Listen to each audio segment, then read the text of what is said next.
Hello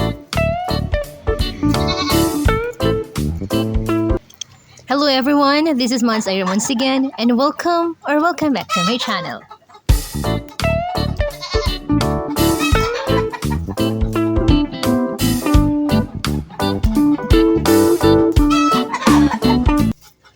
So for today's video, nandito ako ngayon sa Kalibunan. Kalibunan.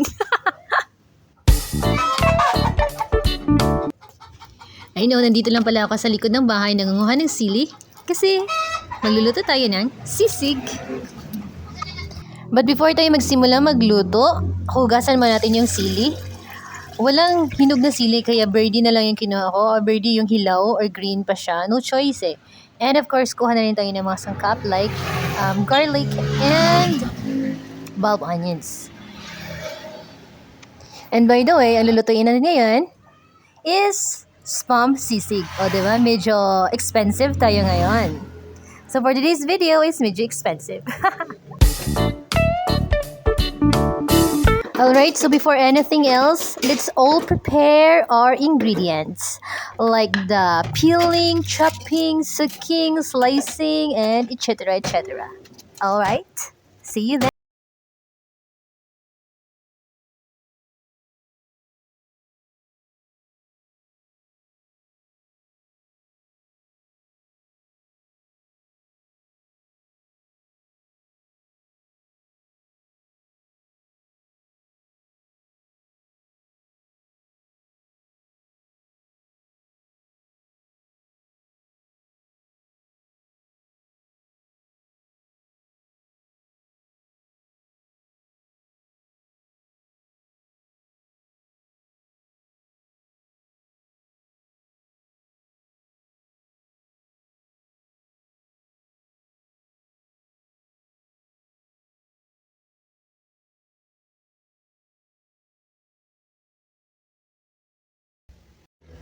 And now, let's start cooking.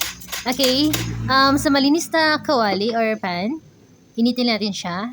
Heat the pan, add oil, heat oil, and saute the spices.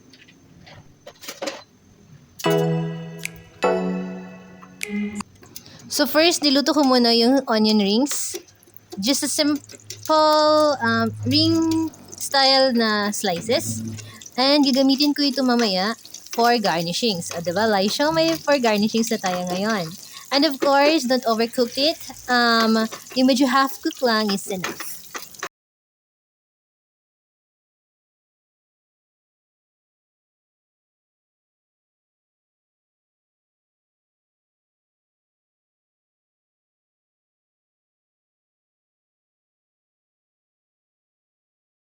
So if you think na luto na siya or tamang-tama na yung pagkaluto niya, not overcooked, transfer it to a plate and set it aside until gagamitin natin mamaya. And now, let's fry in our spammy strips. So this is only for side dish. Kasi ako lang din yung kakain, kaya dapat may sisig, tapos may other side dish pa din. So this spam strips is yung kalahati ng spam. Kalahati nun is hiniwa ko ng cubes as yun yung gagamitin ko for the sisig. And this one is the side dish. Hinati ko siya ng strips are like french fries.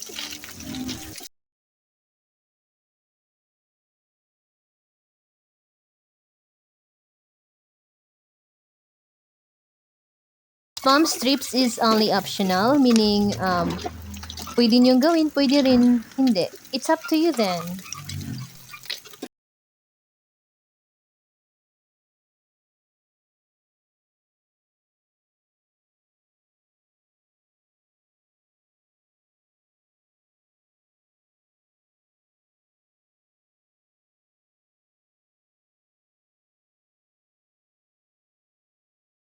Alright, pagluto na yung strips natin, set it aside. Magsutay na tayo ng sliced or minced garlic and onion for our sisig.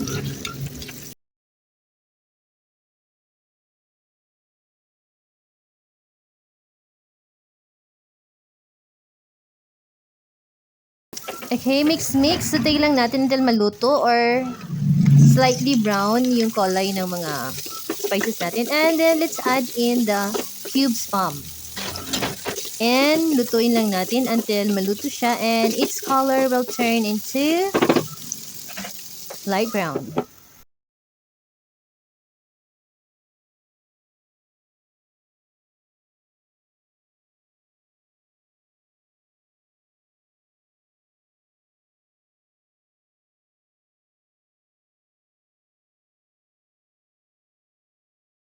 So, pag medyo nag-light brown na siya, add natin yung sliced green chili.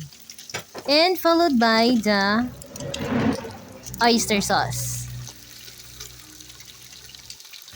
And mix lang until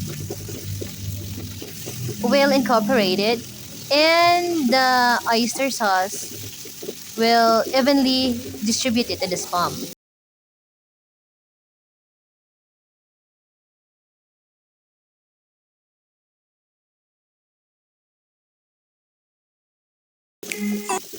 And no need to add extra seasonings because the oyster sauce or the sweetness of oyster sauce will balance the sourness or the maalatness of the spam.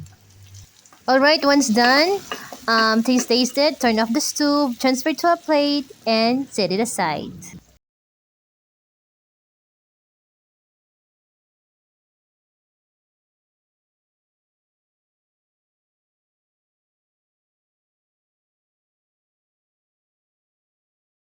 And now, it's assemble time or jimma time. Okay, assemble na natin. Of course, yung sisig natin nasa center. And sa side, lagyan natin ng yung spammy strips. O, diba, Laisho? May sisig ka na, may spammy strips ka pa. Kompleto na to. And actually, yung natikman ko siya, masarap na siya kasi hindi siya masyadong maanghang kasi nga yung chili natin is hilaw pa siya. And tap natin yung sliced onion rings as garnishings. O, diba, Laisho? Onion rings kasi, pag naluto na siya, medyo may pagka-sweet-sweet na yung lasa niya. And masarap na siya, nagpapasarap siya lalo sa sisig natin.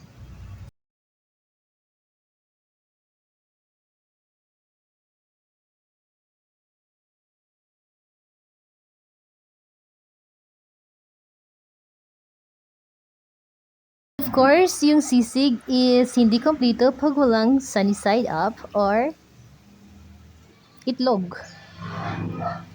Though my sunny side up is not really that perfect, but it's okay, pwede na rin. And ilagay lang din natin yung remaining strips, o diba?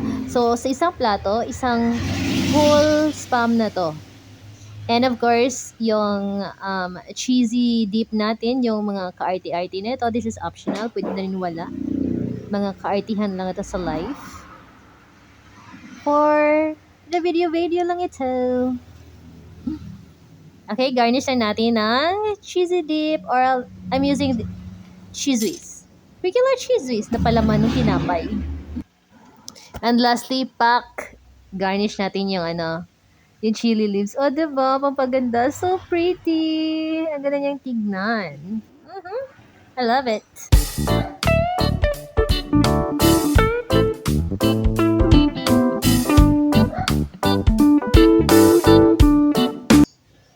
And yes, for the final testing, taste it. And if you like this video, please don't forget to hit the like button. And please subscribe na rin kung hindi ka pa nakapag-subscribe. Please consider subscribing though.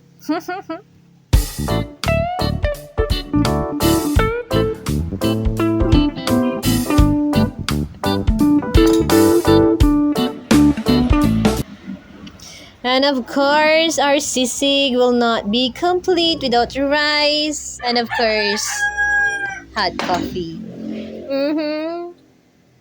To complete all day.